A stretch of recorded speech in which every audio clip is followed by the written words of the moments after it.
the lesser to the greater. I will not attempt to speak as any great authority on that. I will only tell you what my theory is and what my findings are. Uh-huh. Does a baby begin in the 9th month and go backwards? No. No. It has a progressive, natural, ongoing developmental history to it. Uh-huh.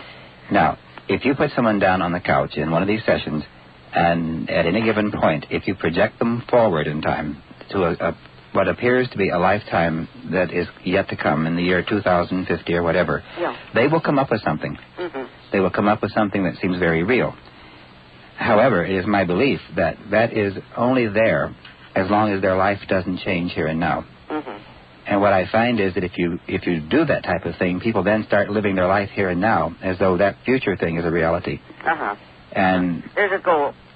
Right.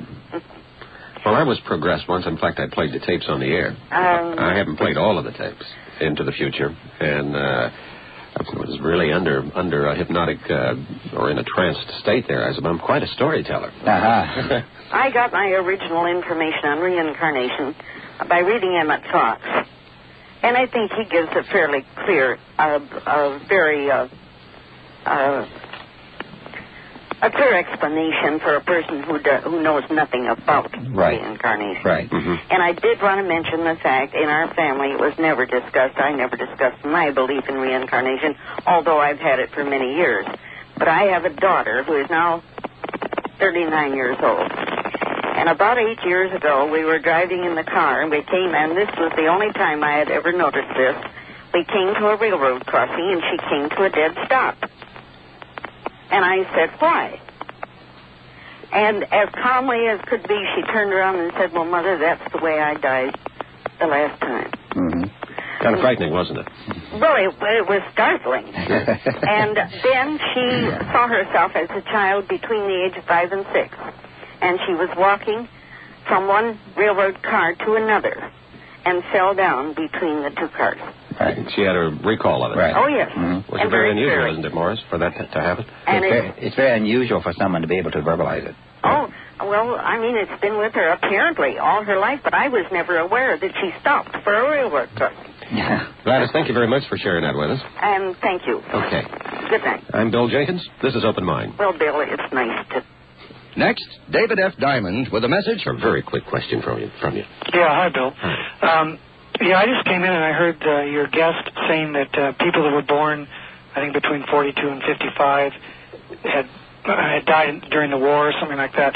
Great possibility. Yeah, I was born in 42, and I am not Jewish, and I don't know anything about Europe, and I don't know anything about the Holocaust and that. And when I have been real sick or real stressed, I have had really, really strong feelings that I was Jewish and died in a concentration camp. And I've never been into that history at all, and I don't have any information on it. And I just wanted to share that because it was a couple of times before I realized that is what I was experiencing, and I started telling friends that I believed that I had died in a concentration camp. And it was interesting. I just turned the radio on tonight when you were mentioning those years. Your belief is that I would have reincarnated shortly after my death. Is that it, Morris? Yes, I would advise you to do some work with that and to sort of see what's happening with it, because that is a very insidious thing. It will not go away in most instances. And most of the time we find that people who died in those camps were in great shock and fear and terror, and they came back very quickly as a means of getting some sort of safety for themselves. Okay, thanks a lot. You seem to have the choice of coming back quickly or lingering longer, or do you? In most instances, yes. Dr. Morris Nettleton, it has been a delight. Will you come back and do it again with us sometime this fall? Sure, anytime. It's a fascinating subject, and I think an important one that people learn to deal with, grasp, and get into. We'll see you next week with Dr. Peoples.